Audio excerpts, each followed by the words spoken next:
Bah, c'est bien, c'est bien. Allez, faut le faire.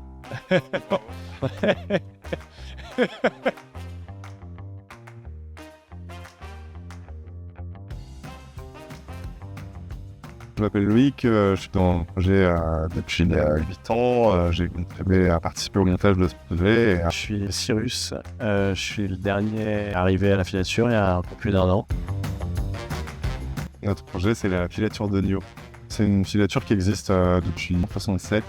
C'est une petite entreprise familiale qui a passé 4 générations de filateurs, de père en fils. On a créé la Scope il y a 3 ans, donc ça fait 3 ans qu'on a repris l'activité. On est parti à 4, aujourd'hui on est 5 associés salariés. Ici à la filature de Nio, on travaille la laine et on travaille essentiellement pour le moment en prestation de service. C'est-à-dire qu'on travaille pour des gens, donc soit des éleveurs, ou des artisans, ou des petites entreprises qui récoltent de la laine ou qui ont de la laine et qui veulent la faire transformer.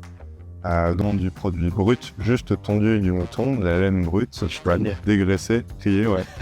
On va du coup dégraisser, carder et on va en faire du fil. Partout en France et un petit peu dans les pays limitrophes aussi, en Espagne et en Belgique par exemple.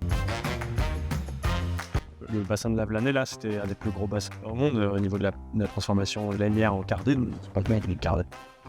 Et aujourd'hui, il reste une filature qui est à peine plus grosse que même. Alors, nous, on a une unité, on peut faire petit quoi en termes de filature avec ce type de machine.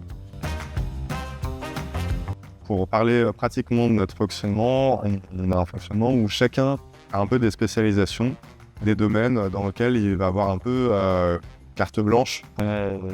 On a des sujets sur lesquels on va systématiquement consulter l'équipe, les besoins de chacun et à écouter les rythmes de chacun, à chacun s'exprimer sur sa manière optimale de fonctionner dans l'entreprise pour trouver un confort sur le long terme. Il y a une forme de lâcher prise et en même temps, on y gagne en confort aussi, en soutien.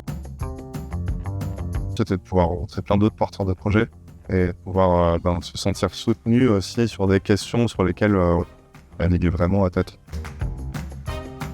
Les prochains projets, c'est de déménager l'atelier de lavage, améliorer encore son efficacité à la fois énergétique et écologique, et de faire de la sensibilisation sur la filature et sur le textile en général, donc d'ouvrir aux visites.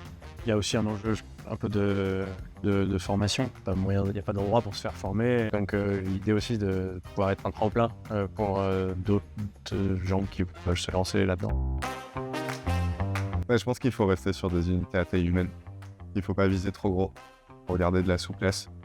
C'est un monde compliqué, c'est une niche, il y a encore une niche même s'il y a beaucoup d'intérêt sur la laine. Bon courage.